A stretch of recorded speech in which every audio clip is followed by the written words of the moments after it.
नमस्कार, मैं हूं रजनीकांत और आप देख रहे हैं सार्थ। आप सभी का बहुत बहुत स्वागत है। चुनावी संग्राम, चुनावी सफर, इसकी शंखनाद मैंने आज कर दी है।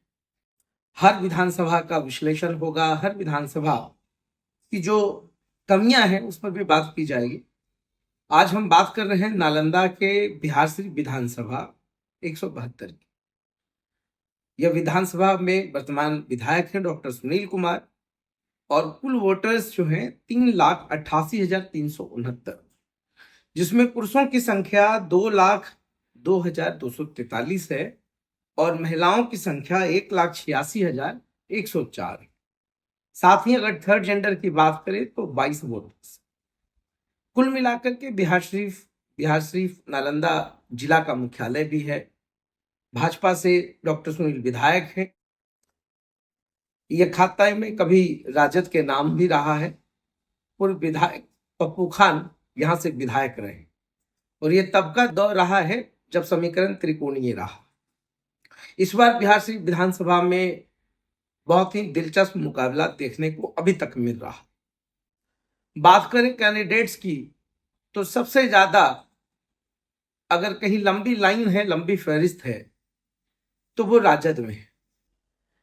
राजद के बहुत सारे कैंडिडेट्स हैं, सभी के अपने दावे हैं, सभी के अपने वादे।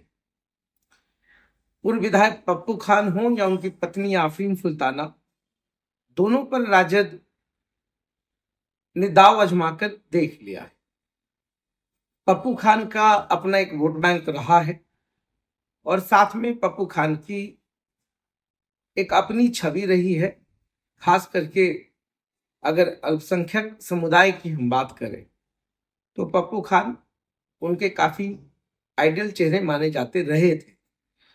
अभी वर्तमान में क्या स्थितियां हैं वो तो आने वाला वक्त तय करेगा, मगर लगातार जुगत में है। कह भी रहे हैं कि उनको आशीर्वाद मिला हुआ है लालू प्रसाद यादव से। अब लालू प्रसाद यादव से जिन जिन लोगों को आशीर्वाद मिला है, पहले हम उसकी बात कर लेते हैं। सबसे चर्चित नाम अभी दो है शहर में, एक डॉक्टर आयशा फातिमा तो दूसरा दानिश मलिक। ये दो युवा नेता हैं। आयशा फातिमा का बैकग्राउंड जेएनयू से रहा है, कुछ कोर्सेज उन्होंने जेएनयू से किया है, पढ़ी लिखी हैं और लगातार अभी 1 वर्षों से बिहार शरीफ की पॉलिटिक्स में सक्रिय है। जन जागरण और तमाम चीजों पर उनकी अच्छी पकड़ मानी जा रही है, सभी जगह उनकी मौजूदगी है और ऐसे में उनका साथ उनके पति यासिर इमाम दे रहे हैं। यासिर इमाम भी एक जाना माना नाम है, बैडमिंटन के काफी अच्छे प्लेयर भी रहे हैं और अभी के समय में बिजनेस में उन्होंने अपना काफी एक्सपेंशन उन्होंने किया है। कुल मिलाकर के यासिर इमाम अपनी पत्नी के लिए कंधे से कंधे मिलाकर चल रहे हैं। आयशा फातिमा को राष्ट्रीय उपाध्यक्ष भी बनाया गया है। दूसरा नाम है दानिश मलिक का। दानिश मलिक की मां वर्तमान में डिप्टी मेयर है नगर निगम में।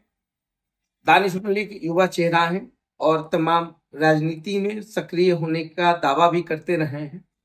सोशल मीडिया पे भी काफी पॉपुलर चेहरा है।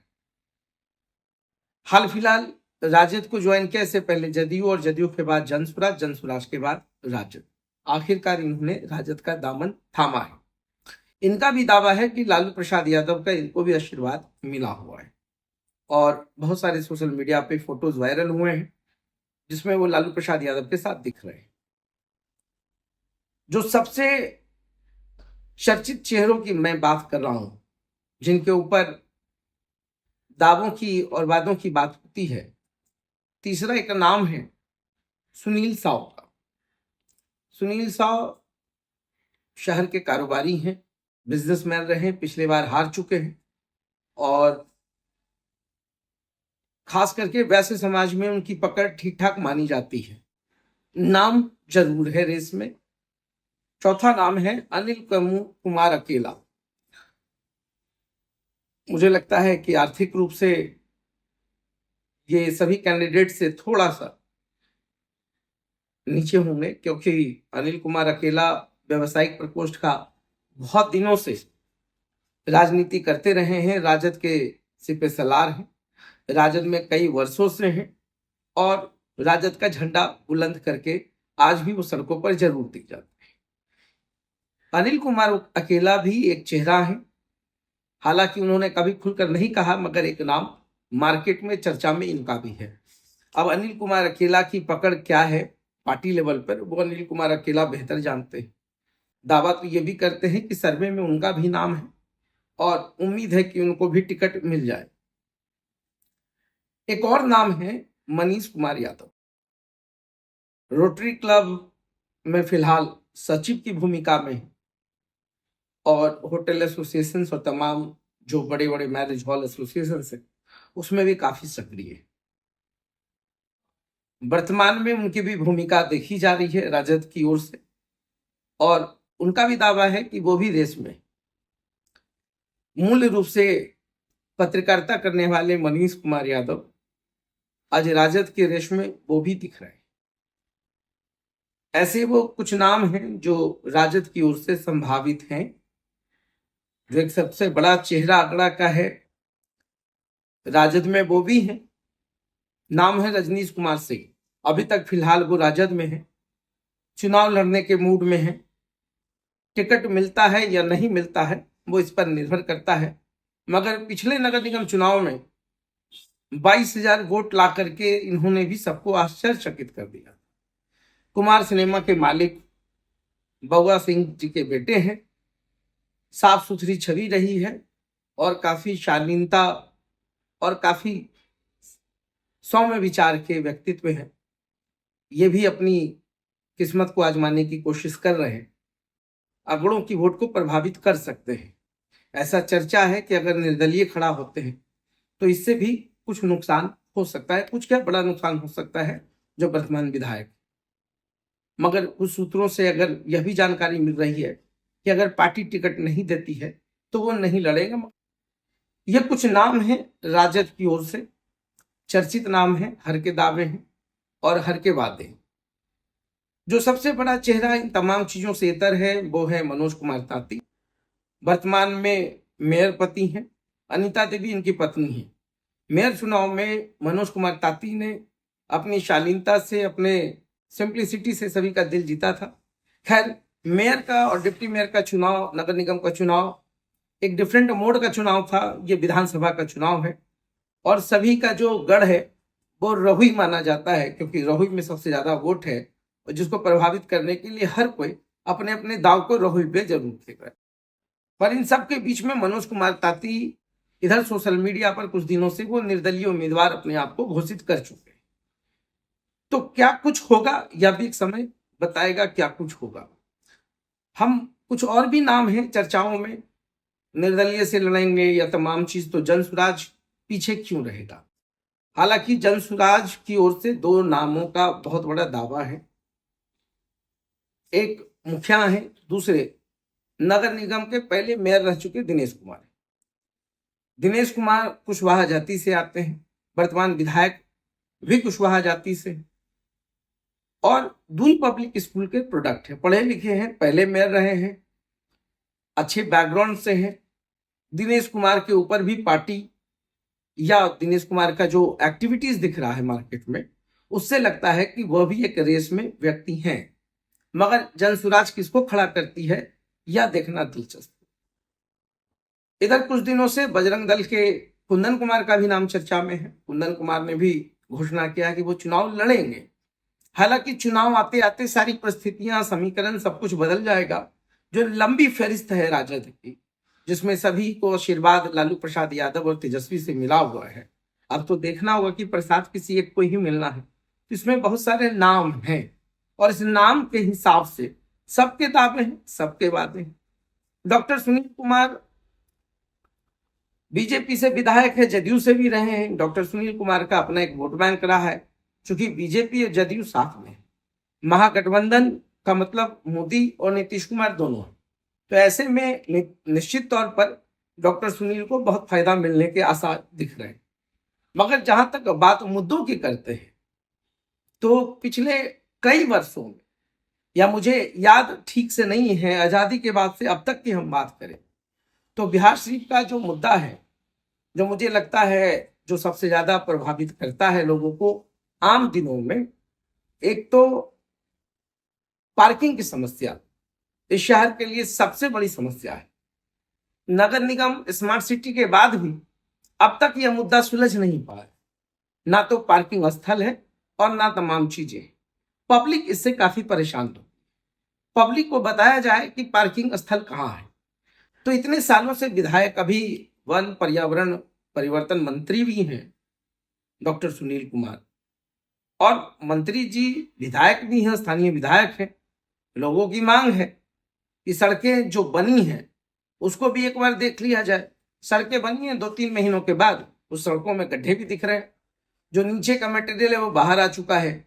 वाटर लॉगिंग दूसरी समस्या है, हर बरसात में वाटर लॉगिंग। हालांकि नगर निगम अपनी तरफ से पूरी मेहनत करती है, 2-3 घंटे के वाटर लॉगिंग की जो समस्या होती है उसको भी निपटाने की कोशिश करती है। तो ऐसे में शहर का ये दूसरा सबसे बड़ा मुद्दा है। अगर हम तीसरे मुद्दों की बात करें, अगर युवाओं की बात करें, तो युवाओं का जो समीकरण है यह समझना होगा। सबसे बड़ा मुद्दा रोजगार का है। युवा जितने भी हैं, बिहार शरीफ की हम बात करें तो 2 से 3 कॉलेज काफी नामी कॉलेज हैं, जहां पर वोकेशनल कोर्सेज की पढ़ाई है, एमसीए, बीसीए, एमबीए और बीबीएम की पढ़ाई होती है।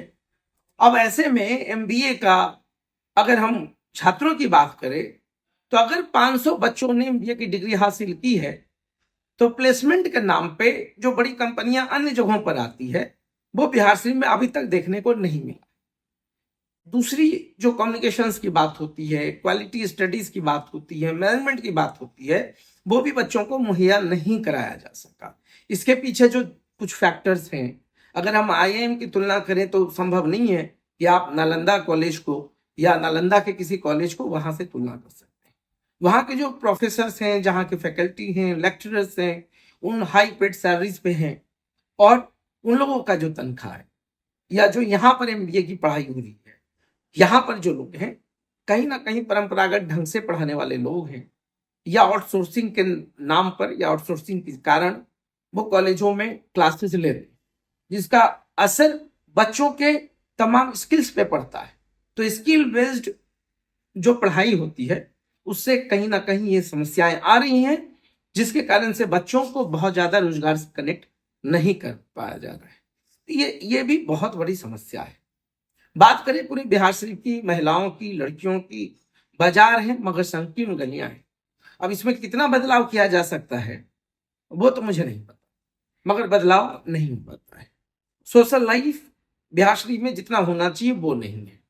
तो कुल मिलाकर कोई भी विधायक जो पहले से हैं या नए विधायक कौन होंगे इसकी भविष्यवाणी तो मैं नहीं कर सकता, मगर इतना जरूर है कि बिहार शरीफ के जो कुछ मुद्दे हैं, जैसे सूफी संतों का सर्किट अभी तक डेवलप नहीं हो सका।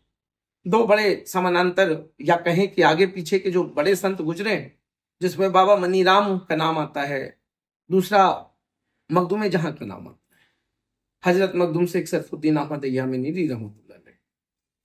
इन तमाम जगहों पर सबसे ज्यादा लोग आते हैं लंगोट मेला में, उर्स में।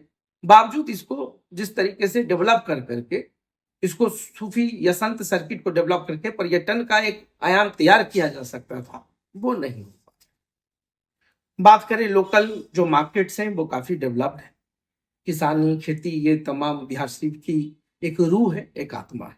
स्वास्थ्य के नाम पे बिहार शरीफ, मुझे याद है कि सदर अस्पताल कभी बिहार का नंबर 1 अस्पताल की फहरिस्त में हुआ करता था। यहाँ के उत्पादन, आलू उत्पादन को लेकर के पूरे विश्व में एक रिकॉर्ड बना था, मगर उस विश्व रिकॉर्ड का क्या हुआ मुझे नहीं पता।